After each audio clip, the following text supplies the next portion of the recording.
What's up, everyone? It's the Wicked Shot back here again with another discussion video. And today's video will be discussing some that I wanted to know based on all those numbers that you always see and hear people on the media talk about a lot about crime and you know the number of blacks dying at the hands of police and stuff like that.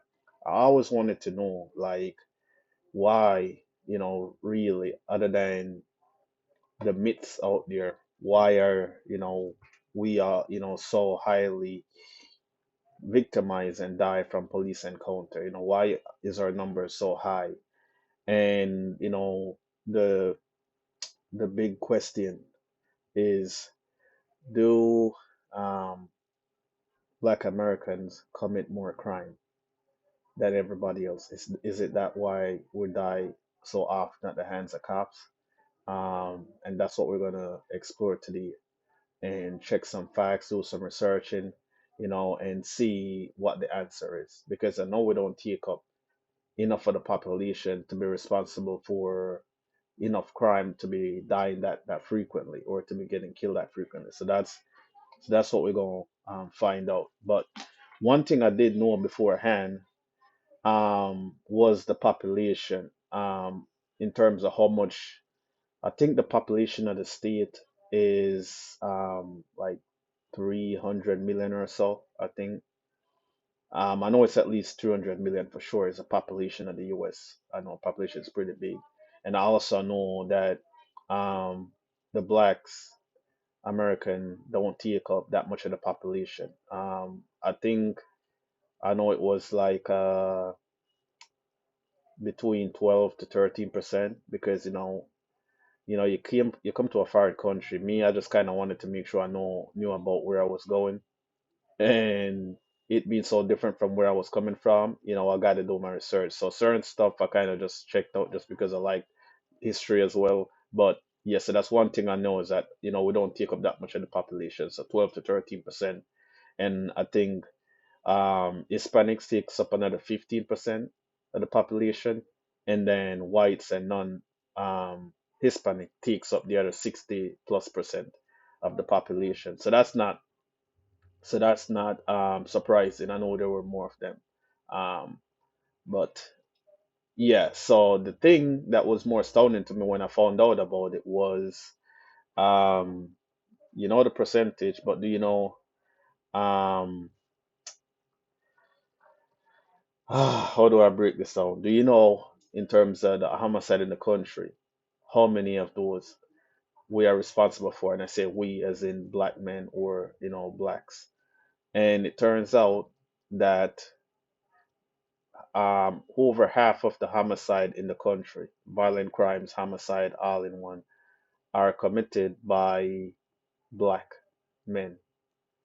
That to me was an astonishing stat to find out. And I'll be putting up screenshots of those some of those figures over here so you can look at them and see, and I'll put links so you don't have to take my word for any of this stuff anyway. You can do your own research and go look them up for your own and see if it's as bad as that. But yeah, so I'm like, that's kind of insane. Like we only 13% of the population, but we're responsible for 50 or 50% of the homicide, and violent crime we're responsible for 50%, but overall homicide we're responsible for like 42%, 52%, and then white I think is responsible for 50, no 45% of the homicide. So it's still pretty big, bro, because it makes sense that the white's responsible for 50 some percent because they cover more than 50% of the population. So yeah, it makes sense, but we're only like a tenth, and we have responsible for more than half. Like something's going on, man. So I decided to dig a little bit deeper, to see how it breaks down. And obviously, this is not just every black person going out there and just doing horrific stuff, but that kind of helps you to understand if half of the males out there, black males, are committing crime and horrible crime, they are going to be interacting with the cops or coming into contact with the cops on a regular basis because they're either getting called on or they just get, they just rob somewhere and somebody ID'd a black person and they're going to be looking for them and stuff like that. So, you know, there's a small there's a small percentage, as we know, that are just getting profile anyway and just gonna be called on for doing nothing. But they're not calculating. This calculation is not looking at stuff like that. This is only looking at actual case for people convicted for homicide or murder. And so that's what they're going by. This is not like one of those where you're getting racial profile. This is, hey, you're convicted of a crime or homicide, and you get charged. And that's how, it's like the numbers kind of break down to like, yeah, 50% of the homicide is done by black male. Not surprised. Well, I shouldn't say not surprised. I should say I know that a lot of the community, stuff like this, murder and stuff like that is just a way of life, so I'm almost certain that majority of those I thought were just, black and black crimes, like we kill ourselves more than anybody else anyway, and you would have thought that that number, that black people, based on a lot of what the media put out there, that black people are getting killed by whites and cops more than anybody else just for unjust reason. And it turns out that's not the case, man. Like it gets even a little bit stranger because some of these statistics that I found, most of them were like calculating from like the 1980s up to 2017, 2014, 2015. So the stats haven't changed that much over the past couple of years in terms of the rate. But one thing that I found interesting was one of the statistics that showed the victims and the offenders, and it was showing that what it looks like, the homicide by type between like 1980 to 2008, like the victims were the victims like 50% black of the homicide, um were, what was it, um yeah, so offenders, yeah, so offenders of the homicide was 52% black, 52% black and 45% white. So you have more offenders of the homicide were black than white. And then when you go on the victim end, majority of the victims of the homicide were white. Like 50% of the victims were white. And like 40 something percent, 47% of the victims were black.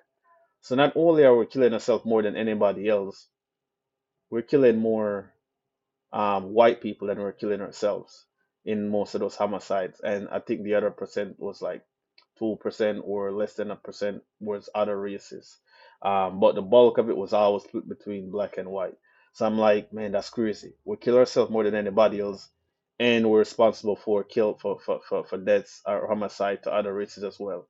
So that would make you understand and see how that those interaction will happen and why the numbers will be as high as it is in terms of like blacks dying at the hands of cops or during interaction with cops, so it's, man, I tell you, it's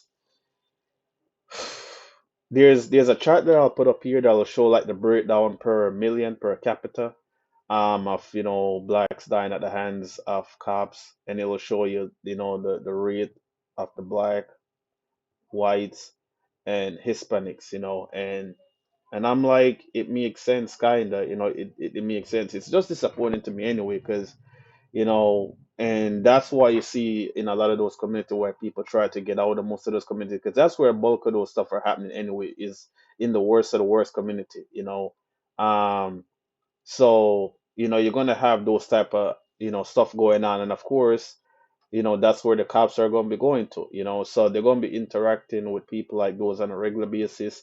And if you're responsible for half of the population's homicide, then that means you're gonna be interacting with cops more often. So when the media just throws out facts like black dies at the hands at cops, and you see it, and immediately what they want you to believe is that just like general people just dying at the hands of cops just like that, and it's not true. Cops not just out there trying to kill regular black people, just going at, like, not all the cops. I'm not going to say cops not out there doing it.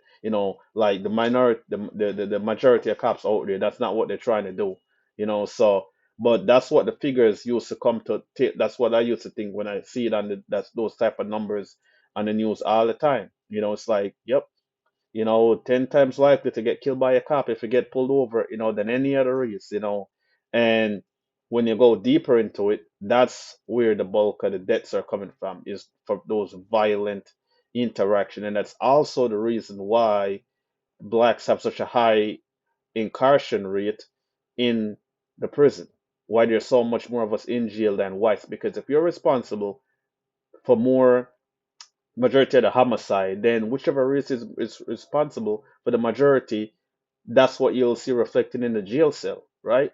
So people would use that before they know the information as well and say, hey, the system is rigged to feel, to set you up and stuff like that. And I know it's rigged within the judiciary system where, if you're white and you commit the same crime as somebody that's black, you'll probably get a lesser sentence. Not probably, you'll get a lesser sentence in a lot of the case than your black counterpart. So that's where it's pretty much very rigged for me, is that, you could probably get 5 months for something that somebody else in of a different skin tone might get only a week or a month, or sometimes not even get locked up for it. So that's always rigged as well, and we know a lot of situations where there's people that haven't committed any crime or not serious enough to get arrested for it, and cops will give them a harder time because of their skin tone. But we're not trying to break it down and go that far and nitpick. People are going to try to nitpick it like that, but you can't deny the facts. If this is just going by the actual conviction, where you already committed the crime and proven that you committed a homicide and you're locked up, and it's done by a majority group of people, then it'll reflect in the prison, and you know, I just one of those things I wanted to see if you guys, what you guys thought about it. I thought it's pretty interesting numbers, and um, it in terms of we, all it tells me really is that, like, yeah, we can be pretty hateful sometimes and mean and cruel and like any other races, but um, that's pretty bad, man. That number should not be that high, honestly. If we're only 13% of the population, we should not be responsible for 50% of the homicide, and a lot of those, will be for various type of things, and that's why I think today, and what most people are not talking about, and why, people are ignoring the black and black crime, is because they know they don't care about it. That's not newsworthy. What's newsworthy is, a black person killing a white person, or more likely a white person killing a black person.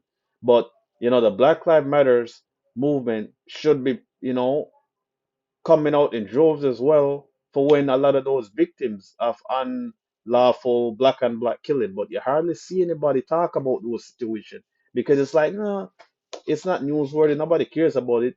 But we're like jumping out and screaming foul when we're killed by another race, for even if it's not 100% racially motivated, but killing our own self is not a problem, to the point where we're killing ourselves more than anybody else, and killing the other side more than anybody else, right? That should be something we look into. And I think the only reason why it's like that, and the only way to fix that, is by combating single parenting, like, fathers not being in the home. Because I came from communities like that, that's just built on a life of crime. And when a dad is not around, the first thing you get attached to is the next alpha type figure or role model. And a lot of kids, the role model is those criminals that take them in and teach them how to become like them. And then it becomes a cycle where they grow up not knowing a father, and that's all they got. That's all they're being taught. A mom can only do so much, because half the time the mom's working two jobs. So she can't be the father and the mom. And I can tell from experience the reason why I came out, I think, to be a better person than most. And people would say, oh, it's hard to stay out of jail and not get in trouble. It's not hard, bro. I came from the ghetto, some of the in the third world country, some of the worst and most dangerous place on the face of the earth. Some of the most dangerous community, crime ridden community on the face of the earth you'll find in Jamaica. I came from one of the worst. And not only did I spend the majority of my adult life there, I never went to jail once. I never got in trouble with a cop once. I never saw the inside of a jail cell once. Not while I was in Jamaica. I never came near a gun once while I was in Jamaica. Right? And I think it's only because the house that I was growing up was that I was growing up into. I had friends that was into that stuff, but it wasn't something that I was interested with. So I was always taking myself out of those type of scenario. They say show me your friends, I show you who you are. I wasn't interested in that kind of life because I always had my parents growing up in a Christian home, teaching me the right way and knowing that my dad was there all the time and I see him working hard, so I didn't have to seek attention elsewhere. So when kids don't have anyone to turn to, that's the next thing that they're gonna get the guidance. So when you hear people say that absentee father is the biggest reason facing black Americans and not um, cops killing us and systematic racism, they're not making it up. That's facts, man. Because talk to most of those kids and they'll tell you that their father either died young doing something crazy or something like that, and they never had anybody else to guide them and look up to them, and that's the next thing that they copied and just went with, and you'll see what I'm talking about. So it's not hard to stay out of jail, man, but it's hard if that's the only thing you know. And because I knew something else and had somebody else around me, I never got in trouble to this date. I never touched a gun other than when I came here and got one for my own protection. That's it. So tell that to somebody else, tell that to somebody else that might buy into it that, yes, it's hard to stay out of jail and stuff like that. No, it's not, man. We just have to sort out the homes and do better to, keep fathers home and end the cycle, and dads, talking to my black brothers, like, it means a lot being there for your children, man. I'm telling you, like, seeing my dad was there for me, and a lot of my friends that went south, and a lot of them that are in jail now for murder, their dads died very early, and they're a different route than me. And almost all my friends that I can think of that end up in the bad line or end up in doing bad stuff was they didn't have any father, and then they start following their friends and other guys that took them in. And the ones that turned out to follow the route that I did had their fathers or some level of figure in the home that helped keep them on the track. So that's all I want to talk to you guys about this, and see if we can do better to do our race proud by not being the ones responsible for most of these things going on, and drive that number down, right? And start taking accountability for our own issues and stop pointing the fingers, man, and just try to figure out, logical ways of, solving these issues. So hopefully you guys enjoyed this discussion video. I'll see you again in the next one soon. Peace.